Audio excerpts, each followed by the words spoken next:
Welcome everyone to the GMCVB Partner Planning Virtual Workshop Welcome Session. This session will be recorded and shared after the workshop concludes. There will be a Q&A portion towards the end of the presentation. Please send any questions using the chat feature during this session. Now, this morning, we will begin with an inspiring musical piece performed by Miami Music Project called Water of March by composer Antonio Carlos Jobim. Miami Music Project leverages music as an instrument for social transformation. For more than 10 years, Miami Music Project has worked with thousands of Miami-Dade children to help them acquire the values to achieve their full potential. Through the study and performance of music, these young leaders of tomorrow will be equipped to make our world a better place.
And now, GMCVB President and CEO, Mr. William Talbert III.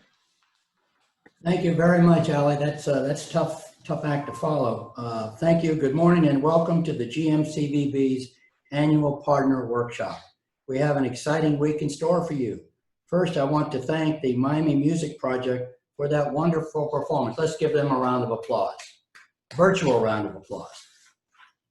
A very special thanks to today's morning sponsor, Miami International Airport and Lester Sola. You're going to hear some more from him in just a moment, but thank you, Lester and MIA. And I want to recognize our corporate sponsors who work with us on this event each year. Thank you for your partnership. I think we have about 1,500 overall members, but we're running out of space on this slide for our corporate sponsors. We appreciate them for their support. We have an exciting lineup of speakers today. We will be hearing directly from partners with Miami International Airport, Lester Sola and team, ARC, Dan Swain, and Expedia, Nashara Frazier. First, let me begin by thanking all of you for being here and tuning in today. This is the beginning of an exciting week program with special workshops across several disciplines in the travel and hospitality industry. This year, our annual workshop looks a little different. The GMCVB team has created an online version of our workshops as a way to continue collaborating and brainstorming during a time of social distancing. The good news is that by going virtual, there is now no limit to how many workshops you can sign up for. No matter what your job title, there is a workshop for you this week, all specifically curated by your GMCVB staff. Make sure to sign up for as many as you would like. We know that the world changed back in March, and your GMCVB team has worked around the clock to create programming that continues to stimulate demand for travel. Our work becomes the most important in times like these. When the tourism industry gets hit the hardest, that's when the GMCVB team works the hardest. While the COVID-19 pandemic is unprecedented in scale, this community and your Bureau are not new to crises. The Bureau has stood alongside you during hurricanes, 9/11, Deepwater Horizon oil spill, Zika, and for those of us who are here long enough, We remember the black tourism boycott in the early 90s. Today, our community and this country continue to navigate through racial injustices brought to light recently by senseless killing of blacks. The GMCVB team has been greatly affected by these tragedies. We have taken the time to listen to our staff and to the stories of systemic racism because we believe change begins by listening. On our website, you will find the GMCVB's position on racial injustice and the steps we are taking as an organization. For example, we created an internal diversity workforce program led by Alvin West called Let's Talk, a group developed to promote cultural competency. This includes book clubs and internal diversity trainings, among other things. We are committed to growing programming that continues to elevate Black culture and communities. Just this month, as we celebrated the 75th anniversary of the Virginia Key Beach Park, we mourned the deaths of civil rights leaders John Lewis and C.T. Vivian. The Bureau renews its commitment to addressing inequality by promoting the diversity of our global destination. We must be united now more than ever. Oh, look at that. Just wear it. Mask up to open up. Unity through diversity. We must be united more than ever in order to beat COVID-19 pandemic, which has hit our industry the hardest. As a unified community, we can beat COVID. We have gone from record-breaking tourism numbers and job growth to some of the lowest numbers we have ever seen. We understand your pain because we are experiencing it too. The GMCVB underwent organizational changes last April, but despite our decreased resources, we have stayed nimble and adapted to ever-changing circumstances to create tourism programs in support of travel and tourism in Miami-Dade County, our #1 industry in this community. We partnered with the United Way on the Pandemic Relief Fund, and we helped staff the City of Miami Beach's COVID resource hotline with GMCVB employees. The Bureau launched a myriad of recovery programs in record time, including the now award-winning Miami Eats, voted the best grassroots relief effort in our community. With Miami Eats, Order Out, Help Out, a program that is again extremely important as our restaurant dining rooms remain closed. Our Miami Eats, Order Out, Help Out program began with 320 restaurants, and today we're proud to welcome more than 1,200 restaurants to the program. It's about jobs, jobs, jobs. In the spirit of taking action to beat COVID, we have partnered with Greater Miami and the Beaches Hotel Association. Thank you, Wendy, and your team, along with key industry partners, to advance the Destination Pledge. Our destination and local industry are committed to taking a lead role in stopping the spread of COVID-19 by adapting business practices and operations to help stop the spread.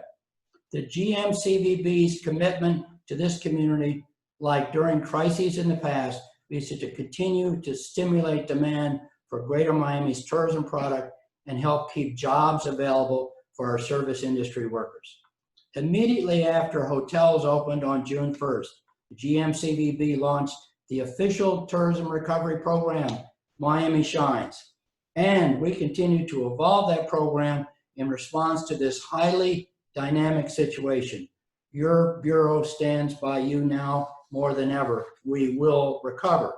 Now to talk you through how the Miami Shines campaign and recovery efforts have evolved is our GMCVB Chief Operating Officer, Rolando Aedo. Take it away, Rolando.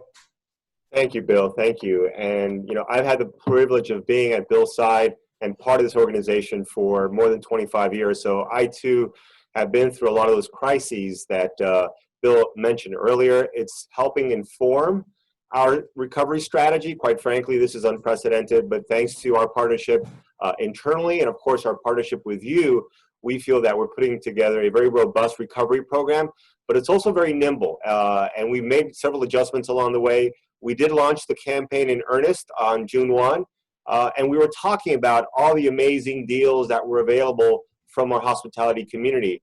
But we have evolved that significantly, and we are now focusing on promoting safe and responsible travel. In fact, our content team is producing a video a week that is showcasing not only what the hotels are doing to ensure a safe visit by their guests, but what the guests are doing. And here's one example of one of our hotel partners and what they're doing.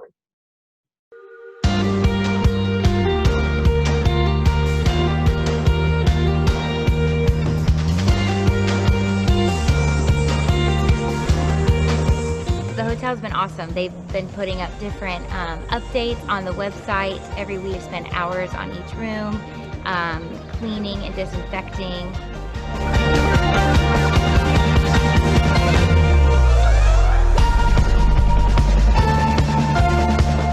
I love it down here. The people are nice. Anyone you talk to about this, you know, we're all trying to get through this together. It's a team effort.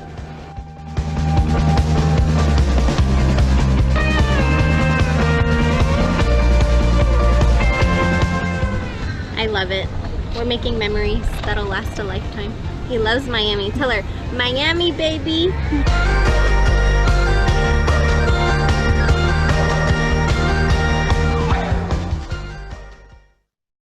So this was just shot within the last 10 days. Our team is once again out there shooting videos. There are people traveling to our community, and we truly, truly appreciate that. But we're hyper-emphasizing that it needs to be done in a safe and responsible way. And thankfully, there are many of those that are doing just that. You know, on the next slide, you'll see how, you know, one of our key summer programs for many, many years now, it's now in its 19th year, is Miami Spice. We launched it in June 1, and we're very excited and are still very excited. But of course, as Bill mentioned, we've had to evolve that program, and it's now focusing on al fresco Miami Spice restaurants, those Miami Spice restaurants that are offering outdoor dining, and also the ones that are offering Miami Spice to go. So again, Miami Spice is one of this destinations and one of this company's most prized possessions, and we want to make sure that everyone is benefiting from that. So we encourage you to incorporate that into your sales and marketing efforts. You know, the next slide is going to talk about something that is happening as we speak, and that's our Miami Spa Month. We had not launched Miami Spa Month because the spas were kind of working through some of the protocols that they needed to adhere to reopen. Well, great news. They are open, and we are launching Miami Spa Month within the next week. You will start seeing, in addition to Miami Spice, a lot of the great spas that are, in fact, offering their great deals in a very safe and responsible way. And, of course, we're going to take that not only to the local market, but to the regional and to the drive market. So we think that's going to give us some more fuel for us to continue this very responsibly balanced recovery program that we're in the midst of launching. On the next slide, you know, this concept of Miami shines, and Bill mentioned it, and we definitely feel that there are so many folks within our community, many like you on this Zoom meeting this morning, that are shining throughout this crisis. And in addition to those weekly videos on hotels, we're also showcasing Miamians who are shining and are leading the way and are working with us and are working with you to help us recover as quickly as possible. These videos also are showcased on our website. And on the next slide, I just wanted to run quickly one special story. It's Kristen Kitchen, who's been doing some amazing stuff throughout this pandemic.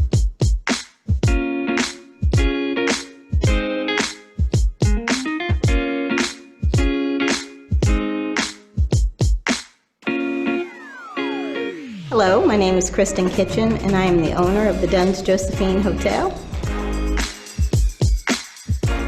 What we're doing here in Overtown is right after the city announced that all the hotels were going to be closed for the pandemic, I immediately the next morning woke up and reached out to the Homeless Trust and offered our hotel as a place for shelter.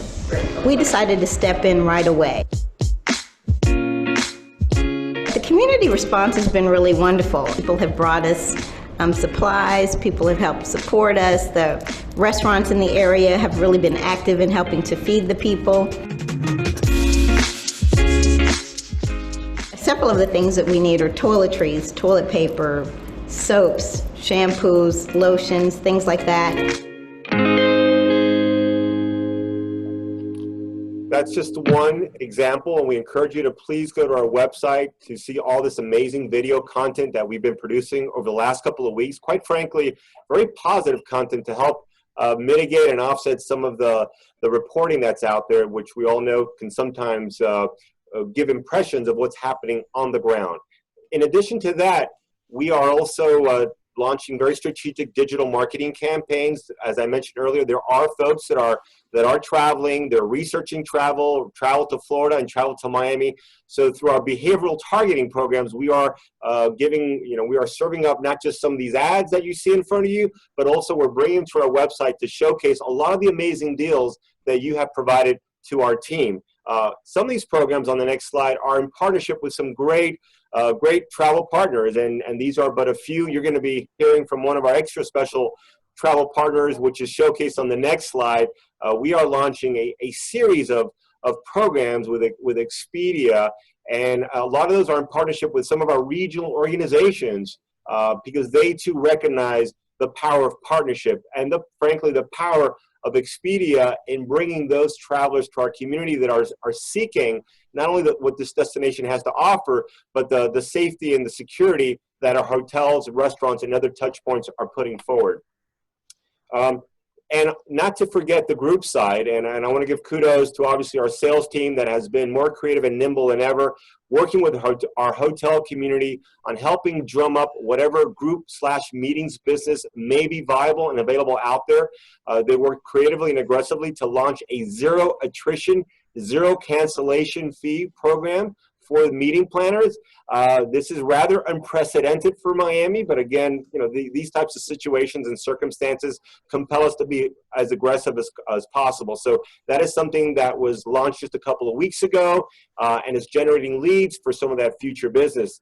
And speaking of the future, our convention center, which had just undergone a $600+ million renovation and is looking better than ever, they too, like our other partners at the airport and other places, have been undergoing a massive protocol initiation under the leadership of not only the city as its owner, but Spectra and their team. And they will be coming out of this once they close down their ACF facility. We're working more creatively than ever for them to not only to generate citywide conventions, but also local business, social business, anything that we feel can help sustain this convention center, because we've got a lot of other positive news in the horizon. And under Bill's leadership, we did approve a headquarter hotel, and we're confident all those plans will come together, and at the right time, we'll be back booking major citywide conventions into this amazing facility in close partnership with the city and, of course, with Spectra. So let me turn it back to Bill, who's been leading the charge on so many fronts. So thank you, Bill, again for your leadership on the convention center and throughout this crisis. Thank you very much, Rolando. Can we give Rolando some applause? Applause, come on. I don't see the thumbs up or the applause, so we'll give him a virtual applause. A lot happening. Thanks for your leadership. Now, what we've all been waiting for, our three guest speakers, and we have plenty of time to hear their presentations, see their slides, and also engage in detailed Q&A. We've got till 10. We're on schedule, and 10:30 is our first. It's the leisure travel. So without further ado, I'm going to introduce Lester Sola, a friend of the Bureau. We've known Lester for a long time.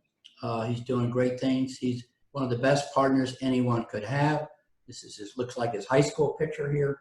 But the team Lester has at Miami International Airport, and remember, they have the other airports around town too. We just know, but the FBOs that are so important to our industry on another side of our industry. So without further ado, the director and CEO of Miami International Airport, Lester Sola. Take it away, Lester.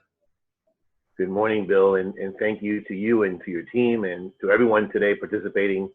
It's really a pleasure to speak to you about the airport system, like you mentioned. It's not just really MIA, it's really all of our airports and the impact that it has on our community. I don't have the control of the screen, so I'll just mention when to go to the next slide. There you go, perfect, thank you. So Miami International Airport and all of its airports and you mentioned record numbers, right, that we were doing so well. So my focus today is to speak to you about where we were, where we're at, but more importantly, where we are going and the future ahead for us. So primarily, number one economic engine, directly and indirectly responsible for 275,000 jobs. 60% of all the passengers coming into Florida are coming into MIA. A $32 billion economic impact to this community. And we do exceptionally well in international travelers, in cargo. And when you mention records, we were growing by 1 million passengers a year. So the year before, 2019, 46 million passengers. We finished off 2018, 45 million passengers. So really a record-setting years for us, a couple of years back to back. And as a result of that, the airport ventured and planned for and got the board, the Board of County Commissioners and our mayor to approve a record $5 billion CIP program. So just like Rolando mentioned, the convention center, we knew that we had to continue to invest in the airport in order to be able to provide the service that was required by all of our visitors and passengers through MIA. Go to the next slide, please. So while yes, no secret, and I'll speak as to the kind of passengers and the numbers that we're looking at today. The interesting note is that cargo, and we're one of a very unique airport that just doesn't do very well on passengers, but we also do extremely well on cargo. And again, the uniqueness of MIA, at one point, some of you may recall, that at one point we thought of doing away with the cargo areas and building an additional terminal. Well, lo and behold, a great decision of not doing that, because the cargo operations has such a positive economic impact on our community with the partnership with the seaport, that both the airport and the seaport are able to leverage each other in the movement of cargo. And cargo continues to increase. So we're doing very well in cargo, albeit because there's new cargo operators. And oftentimes people think that the airplanes are just taking passengers and their luggage, but the bellies of the planes are really full of cargo. And oftentimes that cargo component is what makes for an airline a profitable decision whether to choose a particular route or not. So cargo has to move. If the airline passengers are not flying, the cargo still has to go places, and we've seen new entries of new cargo operators into MIA, and that's been a very positive number for us. So here's where we're at with regards to comparison from last year to today. So we get numbers every day that shows us how we're doing. So for the most part, on a day like today, we would have done about 115,000 passengers, 107,000 passengers, 110,000 passengers. It fluctuates. So on a day like today, we're averaging around 30,000 passengers. Now, some may look at that and say, like, oh my God, that's a significant decrease. But our lowest point, something that we would never have imagined, was in March when we hit an all-time low of 3,500 passengers. Imagine an airport that's designed to handle 55 million passengers a year, handling 3,500 passengers. So we knew that we had to take measures into our own hands and figure out how we were going to build the confidence of our passengers. So what we did, go ahead to go to the next slide. And I had a video presented, but we're gonna pass that. But I will speak as to what measures the airport did. So when we started seeing that the numbers were going down, and we thought that there was going to be an impact on the confidence of our passengers to fly, we doubled our measures with regards to cleanliness, high-level disinfectant, signage, videos, messaging, all of those components. We put together a program that, along with social media, was designed to provide a message to not just our passengers, but to our employees and visitors of what the airport was doing. So we completely laid out the airport with social distancing measures. So and no matter where you are on that airport, you're going to get some type of message, whether audio or visual, that's going to be informing you of what steps you need to take, along with the fact that it's now mandatory that you have to wear a mask at the airport. And as a result of those measures, and people feeling confident again, and airlines basically reestablishing routes that they had for the most part suspended, you were beginning to see an increase week by week of new plateaus of passengers. So while we're averaging 30,000 passengers, we're averaging 30,000 passengers with bigger capacity. So you'll see that American Airlines now in August will expand additional service. And as a result of that, you'll continue to see more and more passengers. So our plan is, and what we're forecasting is to be somewhere in the neighborhood of 50% to 60% of our load that we did for last year. So if we did 46 million passengers, we're hoping to finish somewhere in the neighborhood of 23 million to 30 million passengers. While yes, on the surface, it may look like a negative impact, for us, the ability for us to reestablish a number like that will have a significant impact into our airport. So I'll speak a little bit as what is the airport doing while the passenger volume has decreased. So we know that the airport is not just the airport. We have concessionaires, we have airlines, rental car agencies, and our hotel partners as well too. So we were the first airport in the state of Florida, and if not in the Southeast, to offer a financial relief package, not just to the airlines like the federal government did, but also to our concessionaires. And just recently, the Board of County Commissioners, under the leadership and sponsor by Commissioner Sosa, proffered and got approved that relief package to be extended through the end of the year. Unprecedented relief package without comparison to any other airport in the nation. So we know that we have to help our partners in the good and in the bad. We are partners in this. So we've taken measures to help our partners. And at the same time, we have met with the airlines repeatedly and have taken measures to make improvements in those terminals with low volumes of passengers, investing in the future. We are not adverse to investment. We recognize that the airport traffic will come back. We have no doubt about that. And I say that because you'll remember that when the county was first opened up in the beginning of June, the uptick of bookings into MIA, domestic travel, really mushroomed.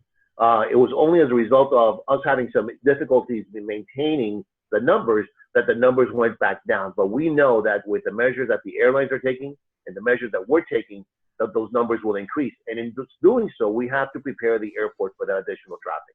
And what we're doing is we're making improvements through the terminal as well as improvements to the airside. So all of the airside components, things that we can expedite. But by the way, they create jobs as well too. So if we're able to create an infusion into the community via construction jobs, improvement jobs, we know we're doing our part in moving some of those dollars around with regards to the airport community. So MIA is we're ready. We're certainly willing and do our part in partnership with the Bureau, the hotel associations, and all of our partners to facilitate the continued economic growth of improvement of passengers and cargo through the airport. Thank you, Bill. Thank you, Lester. Just looking at the chat line here, our rep, as you would know this, Lester, but as you know, American Airlines starting the 6th in a few days will have service to and from Brazil. And that's great news. And our rep in Brazil says Brazil can't wait to get back to Miami and Miami Beach and celebrate the great destination we are. So thanks for making it easier for them to get in and out of MIA. So we're gonna have some Q&A. Lester, that's great. And we thank you for that. And next and everybody, I'm out on the chat line. If you got questions, shoot them out there because these are our rock stars. You don't get this chance to have this quality of folks. So here, next is Dan Swain of ARC. He's going to speak about his program and about what he sees coming up. Go, take it away, Dan. Good morning, everybody. Where Thanks, are you Bill. located at? Where are you located right now? I'm calling out to you guys from Washington, D.C. We are in the eye of the storm that you had a day or so ago. Stay dry. Stay dry. Go ahead, Dan. It's dark and stormy. I wish I was in Miami instead right now. We got a place for you. Thank you. Morning, everybody. Thanks for having me. I'm pleased to join you and discuss a little bit about what we see happening in the industry. ARC is probably not a household name for the community here, so just a little background, let you know where we're coming from. My company, the Airlines Reporting Corporation, we're actually owned by the airline industry. We function as the clearinghouse for all the airline tickets that are sold by the travel agency industry in the United States. And that's about a third of all the tickets that are sold these days. So mom and pop small leisure agencies, but also corporate travel agencies, the online agencies, like our friends Expedia joining on later on. All of those tickets naturally flow through my company, and this gives us a unique visibility into what's happening in real time. We can see ticket sales happening now and don't have to wait for passengers to actually show up at the airport or to show up in your destination before we see that activity. So let's go on to the next slide here. I wanted to give you just a sense of what's happening right now. On this chart, you can look at daily visitors that we're seeing coming into MIA Airport. And I want to be clear that this is passengers who are actually arriving as visitors. We've excluded anybody local who's returning home, and we've excluded passengers who are connecting through the Miami hub. Those are all great economic impacts to you as well, but really specifying these are the folks who are coming and arriving to stay as a visitor in Miami. And you'll see that in the beginning of the year, everything looked very much in line. That orange line is 2020. The light blue was 2019. We looked about the same as what we had expected. And then, as everybody knows, in April and actually beginning in March, we took a steep drop. Kind of settling in there in April, May, and June as about 25% of what we had seen the year prior to that. Going forward, we do have visibility into the tickets that have already been sold and what you can expect for the rest of the year. That orange line will continue. We can actually see out up to 330 days into the future. So if you compare the orange line to the dark blue line, that's basically our pre-bookings and what we can see for what's already on the books, tickets that have already been sold for the rest of this year. It is a little bit down, but it's not as dramatic as you might expect. This is not 25% of advanced bookings as we've seen earlier on in the year. And the reason for that is the reality is passengers today have been trained well to not buy tickets that far in advance. And you can see an example in the center there with July. The dark blue was advanced bookings as of July 1st, and then the light blue, you can see how it actually ended up happening in 2019 going forward. That downward curve is very normal. Most passengers we find for domestic travel are booking 2 to 4 weeks in advance. You can buy up to a full year in advance, but people just don't do it. They didn't before the pandemic, and they're not doing it now. International travel, people will book a little bit further in advance. That averages between 4 and 8 weeks in advance. But again, this is not, people are not making their decision or actually purchasing tickets 6 or 12 months into it in advance.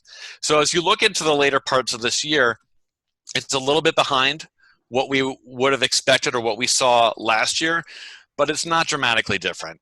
And so the key point that I would put here is that there's lots of time to improve. People are still, looking at their summer plans or their fall plans and thinking, there's time to take action on that. Let's go to the next slide then. Now, one other point I wanted to bring to everybody's attention is who are those visitors who are coming to you right now? Miami, you have a wealth, almost unique in the U.S. for the amount of international visitation that you get, and it's fantastic. Normally, last year, about 62% of your visitors were domestic. Everybody else was international from a wide range of countries. That has shifted. To be clear. In the first half of 2020, we've seen that the domestic share has increased and that the international visitation did drop off. And going forward into 2020, we see that trend continuing even a little bit more so on the advanced bookings. Again, that could change if flight restrictions open up, but right now we do see a more domestic visitation to Miami as opposed to the levels of international that you had seen in the past. Those advanced bookings as well, those are very likely, a lot of them are bookings that were made before the pandemic made, or they're kind of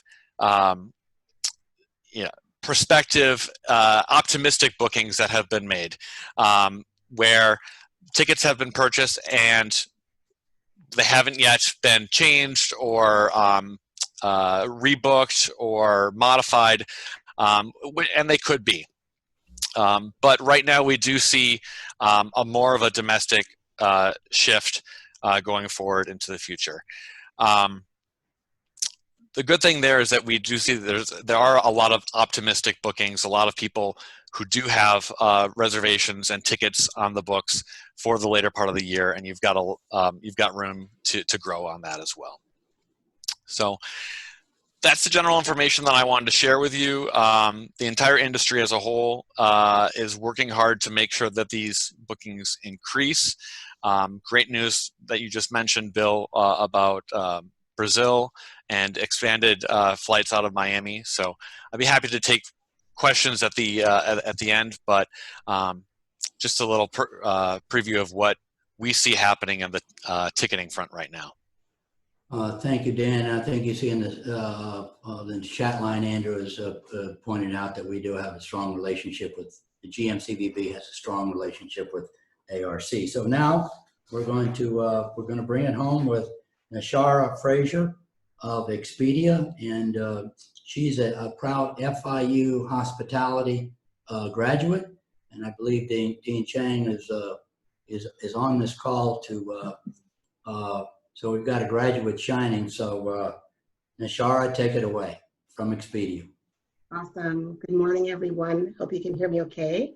Yes. I am Nashara Frazier, as mentioned, director at Expedia Group. We are the world's leading travel platform. Hopefully you're familiar with some of our trusted brands online. I hope to bring perspective from our space to you today. Within my role, I lead a group of scaled sales and revenue professionals who I hope are on the phone listening. And in addition to being a proud alumni of FIU, I want to give a shout out to the Academy of Hospitality and Tourism as well, where I do sit on the board. So next slide, please.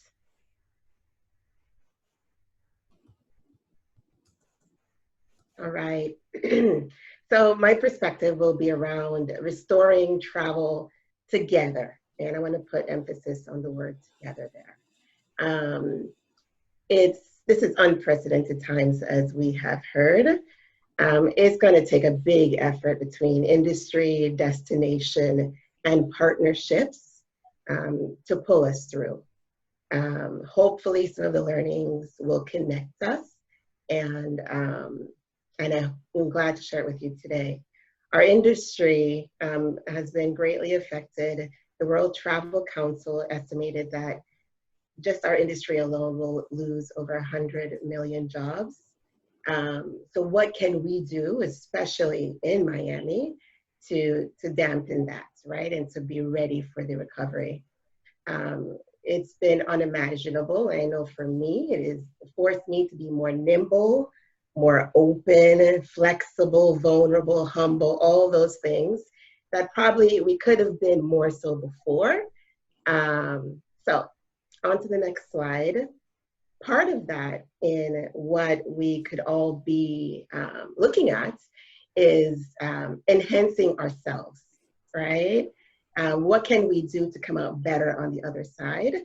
I'm proud to work for a company that would launch the Expedia Group Academy. I believe Alfredo Tejeda, our amazing area manager, will share a bit of this in his session coming up, but it's a no-cost program to develop our individual readiness. We have over 1,600 participants so far that are learning about navigating change, building your brand, and so forth. So I hope all of you will consider looking more into that. Now, on the next slide, what can we do for the industry? There are two things that I want to focus on. Next slide, if you could. Okay, it looks like I'm missing a slide there, so I'll just speak to it. In restoring the industry, something that we've learned is around safety and flexibility. There are a few things that have always been constants in our industry. Content is one of those. It's always been important. I think we've championed it for as long as I've been with Expedia, and it's even more so. But the new part here is content around safety. Again, possibly one of those things that we should have been highlighting before, but how can you show customers how much safety is important? And how can you do that very tangibly, right? I know you've played the video around Miami Shines, being safe and responsible, but how can us as individual businesses communicate that as well?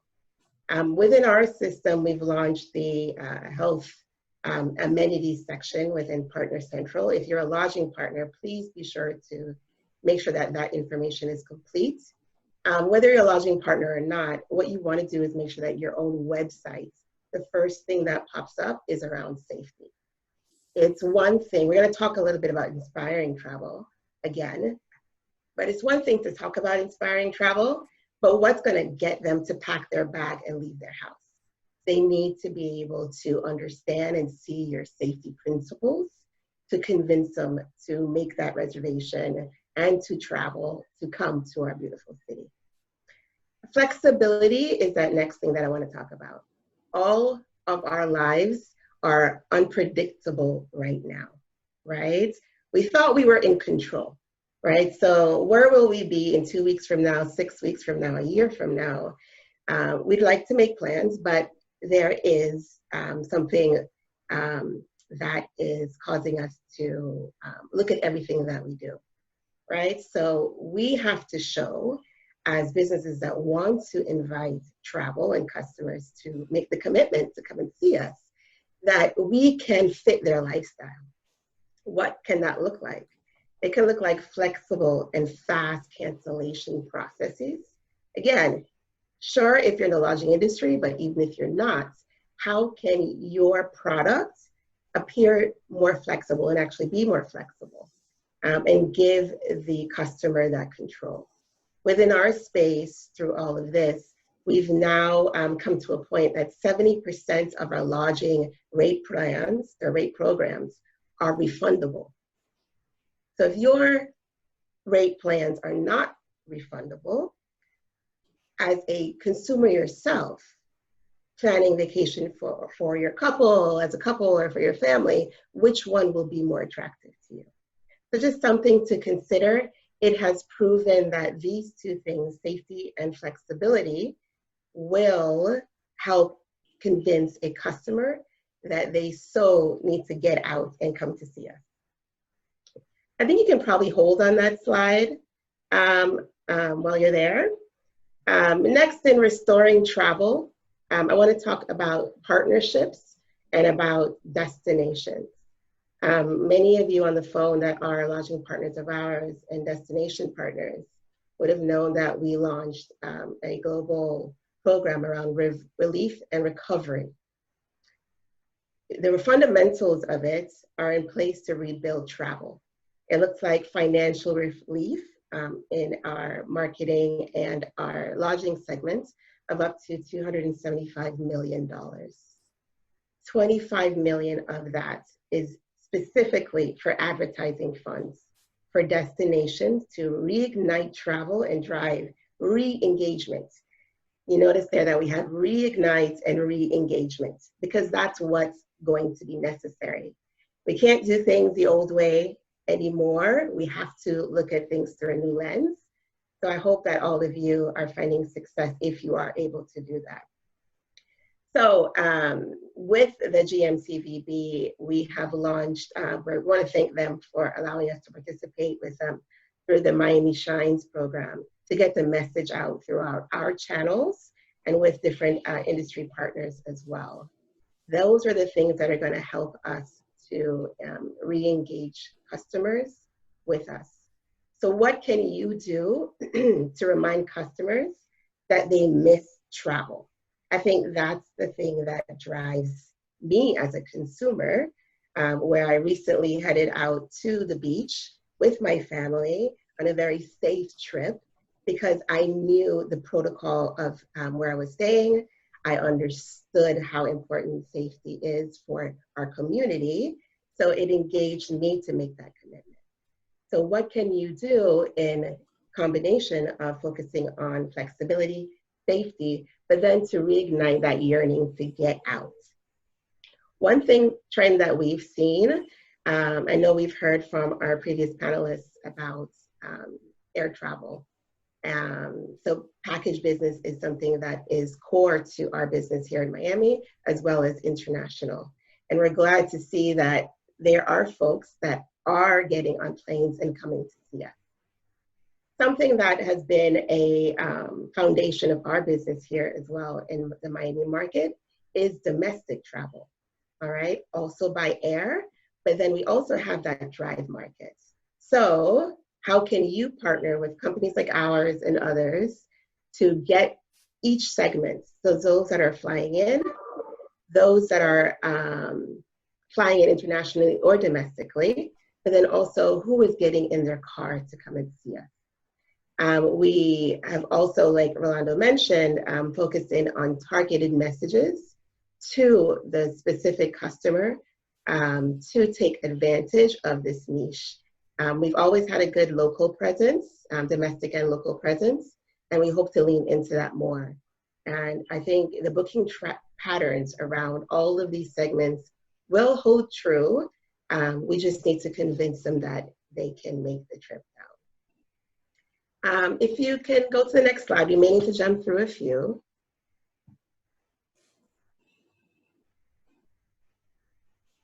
Awesome. This is perfect. So in all, I wanted to communicate to you that we are here to rebuild for our future. I know many of you are working on your fundamentals of your business. It's a fine time to get organized, clean up, become ready for when the funnel does open. And it is everyone is ready to get back out again. But there are those that are dying to get here now and to take that trip. So how can we do that? Just remember safety, flexibility, inspiring travel. And all in all, we want to be a more resilient ourselves and in our markets, like the slide says, to be a more inclusive and sustainable travel ecosystem. So thank you for listening, and I look forward to questions. Thank you, Nishara. Let me just, you mentioned this, so I'm gonna close out with this part. Awesome. Let me, this is what it's all about. This is the way to turn it around. So let me just, I got a quick question for each of you, and we're all right on time. This is amazing. What a team effort. Nishara, can you elaborate more on the importance of flexibility with hotel booking policies and its alignment with airline industry as we begin the recovery? Awesome. Hopefully, thank you for your question. And hopefully all of us on this have at least shopped for one airline trip since all of this has happened, even just to take a look, because we know there are amazing deals out there. And we know how to travel, right? We are professionals, not only at promoting it, but like doing it ourselves, right? So what you've probably seen is how flexible our airline friends have become, right? Relaxing fees, allowing dates to be changed. I think this is something that we maybe have not seen before, and it's definitely interesting. So imagine now as a customer, you're shopping your flight from one of our top feeder markets to come to Miami. You get through that first step of seeing the air and how much flexibility there is, how many options they are, right? And what safety measures they are taking to get you to your destination. Then we come to the lodging segments. We have an array of beautiful products here. There is a property for everyone, every type of customer. And there's a few of each set, right? So imagine now as a customer, you've gone through this flexible experience. and we get to the lodging segments, you believe that you'll be able to go in 30 days from now, but you're not as certain as you were in the past. But you come to a point where there might be a not so flexible offering at a particular property next to a property that has a flexible offering and many of the same comparisons, star rating, etc. As a customer, which one would you choose, right? And I think if we have that lens in everything that we do, pre-COVID, during COVID, post-COVID, which I hope happens soon, is we should always look through the eyes of the customer and remove blockers for them to come and experience our destination.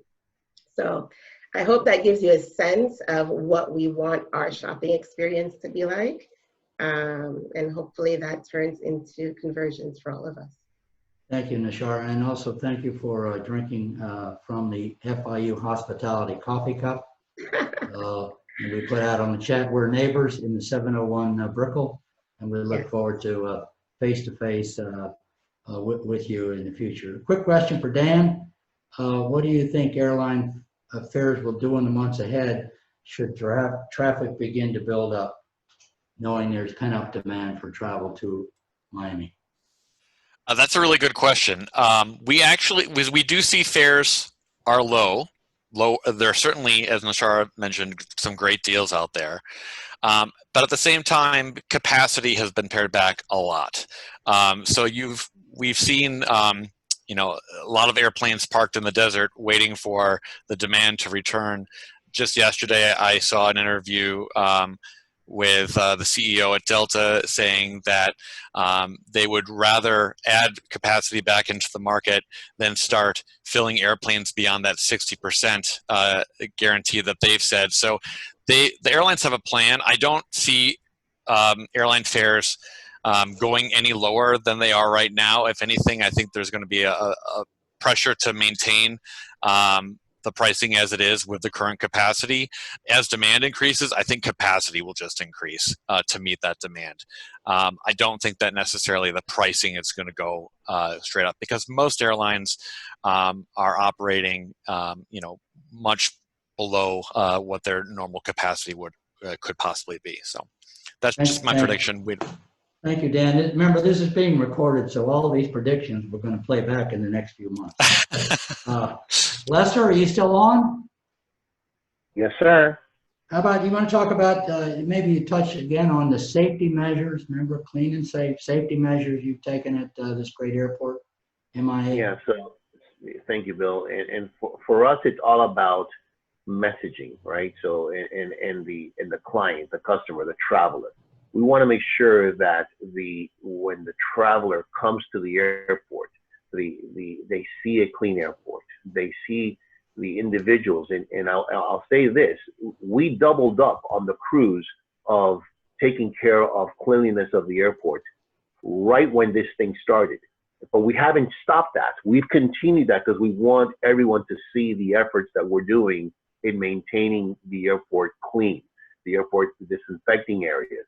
The mask, we have over 1 million masks available that we can make available to someone should they show up without a mask.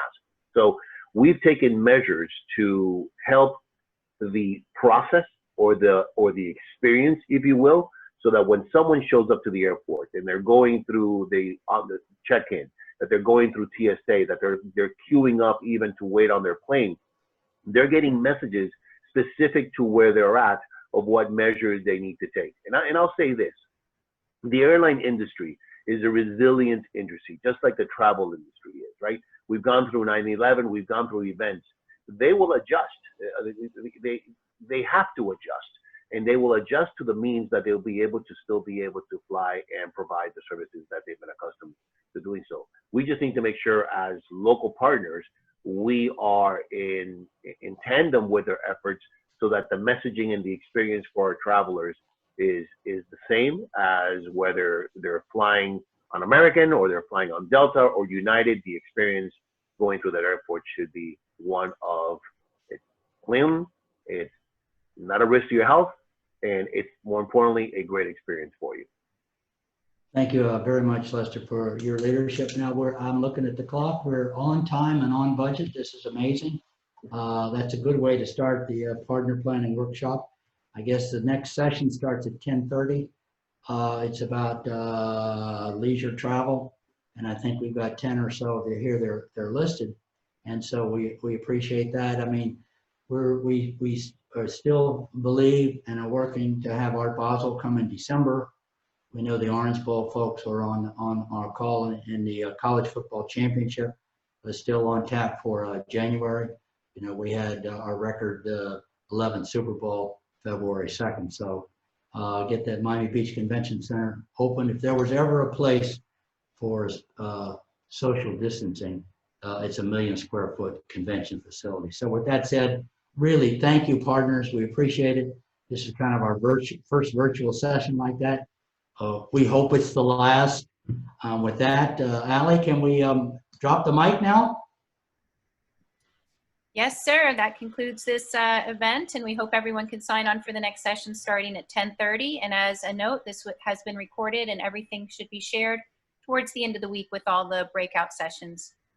Thank you, Allie, for everything. And we had over 200 and plus on the session. So, and they all stayed till the end. So thank you, Dan, Lester, and Nishara, our neighbor. Where's your coffee cup? Let's see the cup. FIU, hospitality. Thank you all. Bye.